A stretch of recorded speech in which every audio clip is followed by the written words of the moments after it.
penjelasan kenapa dia bisa berbeda dibanding gue. Bukannya punya mindset gini, kenapa nggak gue bisa itu jadi kayak dia. Lu malah mikir, ah dia terang aja begini, ah terang aja dia orang tuanya begini, lu bakal miskin terus. Lu ngurusin faktor eksternal yang lu nggak bisa kontrol. Faktor internal yang bisa kontrol ada otak lu, diri lu, cara lu pikir. Kita selalu diajarin bahwa serakah itu bukan hal yang baik. Tapi di sini gue akan kasih tahu kalian, jadi orang yang biasa-biasa aja. Jadi orang yang average itu adalah hal paling egois yang suatu manusia bisa lakuin. Dengan kita create value, dengan kita jadi pengusaha, dengan kita punya banyak karyawan, itu justru kita create lebih banyak value dibanding orang-orang biasa.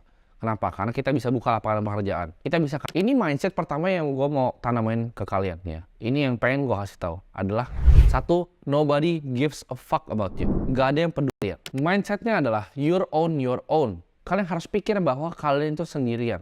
Jangan pernah bergantung sama orang lain. Jangan pernah bergantung sama keluarga, jangan pernah bergantung sama teman. Lu itu sendiri. Dan kalau tahu lu sendiri, satu-satunya hal yang lu bisa kontrol itu adalah otak lu. Kalian nggak bisa milih kok mau lahir di keluarga miskin atau kaya. Kalian nggak bisa milih kok lahir di kebetulan keluarga yang banyak hutang. Kalian juga nggak bisa pilih ibaratnya mau besok itu hujan atau enggak. Tapi yang bisa kita lakukan adalah kita win. Cuma diri kalian yang bisa mengubah diri kalian sendiri. Jadi orang yang haus ilmu, haus belajar, haus akan pengetahuan. Merasa selalu dirinya bodoh ya. Kalau gue ngomong ke teman-teman gue hal kayak gini, dia juga bakal ngomong, mobil doang, pentingnya apa? Itu bukan poinnya, tuh bukan mobilnya. Kalian ngerti gak sih? Poinnya tuh bukan mobil sport ya. Buat orang yang gak suka mobil pun, poinnya bukan mobilnya. Tapi kok bisa ya? Berarti dunia ini gak adil dong. Dia punya ibarat kalau di main GTA tuh dia punya cheat code-nya. Kok dia punya cheat code-nya di hidup, gue gak punya. Kok gue susah hidupnya, kok dia enggak? Itu yang gue cari Forbes Billionaire List. Itu paling banyak dari industri mana? Dulu finance and investment nomor 1. Kedua itu teknologi, media, and telecommunication. Ketiga itu real estate. Keempat itu apa? Manufacturing atau apa? Gue cari ya orang-orang yang gue pelajarin satu persatu. Uang. Justru kita mau punya banyak uang supaya kita bisa berbagi ke lebih banyak orang lagi. Fungsinya bukan buat diri kita sendiri. Ini adalah buku dari Andrew Carnegie, salah satu orang paling kaya yang pernah hidup. Dia tulis buku judulnya The Gospel of Wealth. Fungsinya kumpulin uang adalah untuk bagiin semuanya. Itu adalah tujuannya kita punya mindset kalau lu put 100% fokus kepada sesuatu, yakinlah bahwa kalau dia bisa, gue juga bisa. Ini adalah mindset juga yang gue punya. Bahwa hidup ini adalah sebuah kompetisi. Banyak yang akan bilang ke kalian, oh hidup ini bukan kompetisi. Tapi hidup ini kompetisi. Lu dari sekolah aja udah kompetisi ya kan. Siapa yang mau sosokan jadi juara ranking 1 nggak berguna itu. Bahkan sampai pekerjaan, ya kan. Pelan-pelan dari karyawan, mau naik jadi supervisor, jadi manajer, ntar jadi direksi, sikut-sikutan semuanya. Itu apa kalau bukan kompetisi? Cari uang, bisnis lu kira bukan kompetisi. Bisnis is a zero sum game. Ya, ekonomi ada yang dapat uang, ada yang hilang uang.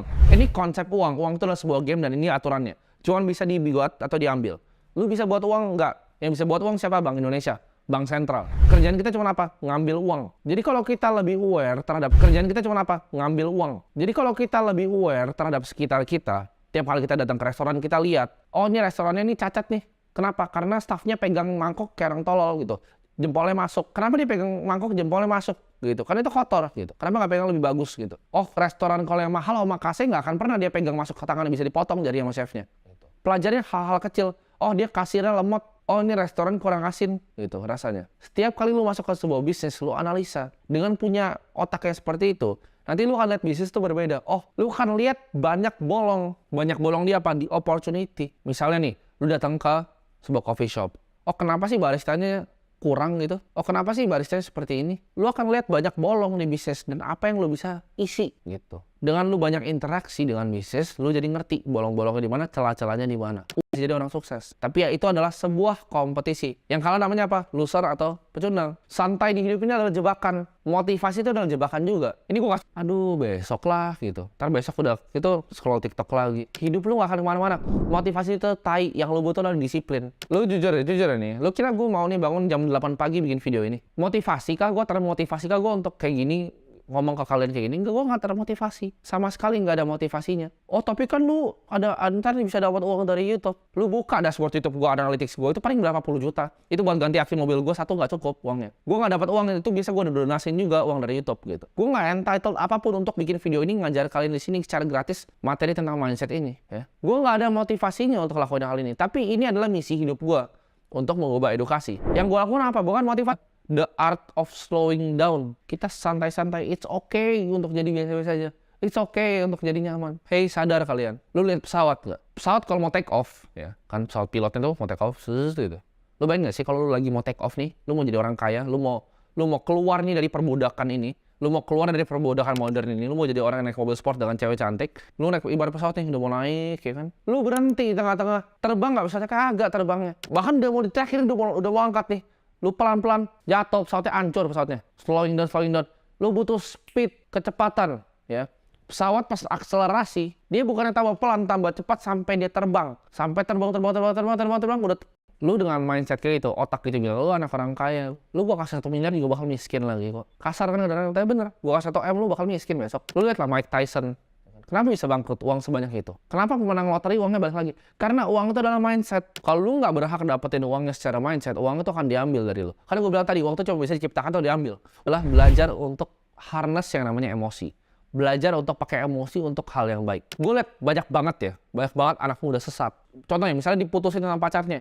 Diputusin pacarnya yang ada malah naik motor, kebut-kebutan gitu kan. Kebut-kebutan bikin TikTok gitu kan, bikin TikTok sedih-sedih pakai lagu galau ada quotes-nya gitu. Lu cuma diputusin sama pacar gitu. Kenapa lu malah mau ngerusakin hidup lu gitu? Lu emosi kan ya, emosi kan. Bagus. Pakai untuk hal yang positif. Jangan lu malah, aduh mau bunuh diri gitu. Lu putusin sama pacar aja. Malah mabok-mabokan gitu kan. Di klub malam padahal duit juga belum punya. Lu kalau udah punya duit mabok-mabokan silahkan ya. Lu mau buka Don Julio itu silahkan. Tapi lu kalau misalnya nggak punya duit, mabok-mabokan cuman karena dia putusin pacar. Pakai energinya untuk hal yang lebih berguna. Emosi atau kemarahan ya. Nggak apa-apa jadi orang yang emosian. Orang bilang, oh kalian jangan jadi orang yang emosian ya. Jadi sama. Nggak apa-apa jadi orang yang emosian. Marah sama diri lu sendiri. Kenapa lu main game di saat lu masih miskin?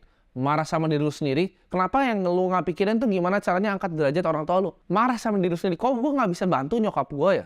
Dia udah tua masih harus kerja, kok gue nggak bisa bantu dia? Marah sama diri lu sendiri, kok lu jadi orang yang miskin dan jadi orang nggak berguna di hidup ini? Jadi orang yang cuman komen gitu kan, cuman nyinyirin. Oh ini lu begini, ini orang tahu apa sih? Lu tinggal di kamar nyokap lu gitu dengan chat gitu. Modal pulsa. Hidup lu jadi apa? Pengangguran. Marahlah sama diri lu sendiri, kenapa lu nggak cukup kompeten untuk belajar skill baru? Orang lain bisa lakuin belajar skillnya, kalau lu nggak bisa belajar skillnya? Karena gini, waktu lu untuk jadi kaya, waktu lu nih, time is ticking, cuman 10-20 tahun.